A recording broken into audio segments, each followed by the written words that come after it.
হরে কৃষ্ণ বন্ধুরা, কেমন আছো তোমরা? আশা করি ভালো আছো। তো এখন আমরা মন্দিরে যাচ্ছি। এখন প্রায় 6:30টার মতন বাজে, আমি আর আমার মা। কারণ আজকে হচ্ছে রাধা অষ্টমীর অধিবাস, মানে আগামীকাল হচ্ছে রাধা অষ্টমী আর আজকে তার অধিবাস। তো তোমরা কে কে রাধা অষ্টমী ব্রত করছো জানিও। রাধা অষ্টমী ব্রত করার জন্য সকাল সকাল ভোরবেলা ঘুম থেকে উঠে স্নান টান করে মন্দিরে যেতে হবে, বা বাড়িতেও তোমরা আরতি করতে পারো। তারপর জপ করতে হবে, আর অবশ্যই 12টা পর্যন্ত উপোস থাকতে হবে। তোমরা চাইলে পরের দিন পর্যন্তও করতে পারো, কিন্তু বেশিরভাগ এখানে কি হয় যে 12টা পর্যন্ত সবাই উপোস করে তারপরে প্রসাদ পেয়ে নেয়।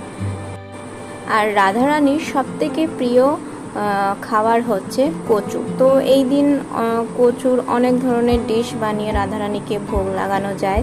আর রাধারানীর সবথেকে প্রিয় গিফট কি জানো তোমরা? সেটা হচ্ছে কৃষ্ণ নাম। তো আমাদের সকলেরই এই দিন অনেক অনেক করে কৃষ্ণ নাম করা উচিত, মানে হরে কৃষ্ণ মহামন্ত্র জপ করা উচিত।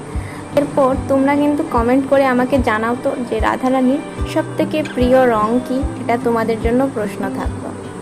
আর ব্লগটা কেমন লাগছে তোমাদের দেখতে কমেন্ট করে কিন্তু বলতে ভুলো না।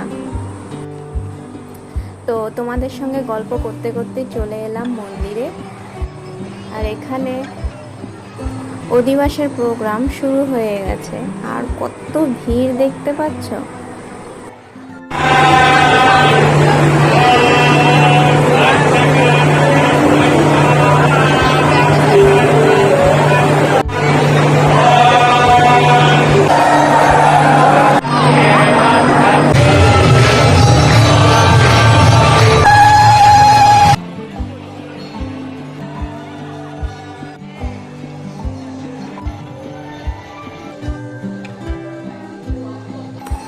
বন্ধুরা, আজকে শুধু রাধারানীকে দেখো, এত সুন্দর লাগছে কি বলবো। মানে আমি তো ভিতর থেকে ভিডিও করতে পারলাম না, এত ভিড় ছিল বলে।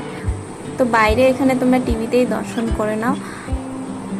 অধিবাস শেষ হয়ে গেছে, এখন আমরা বাড়ি যাচ্ছি। আর এখানে দেখো এত বৃষ্টি হচ্ছিল, এখনও অল্প অল্প হচ্ছে। তো আমি আর আমার মা এখন চলে যাচ্ছি বাড়িতে, কারণ আজকে গিয়ে তাড়াতাড়ি আমাদের শুয়ে পড়তে হবে, কালকে আমি মঙ্গল আরতিতে যাব।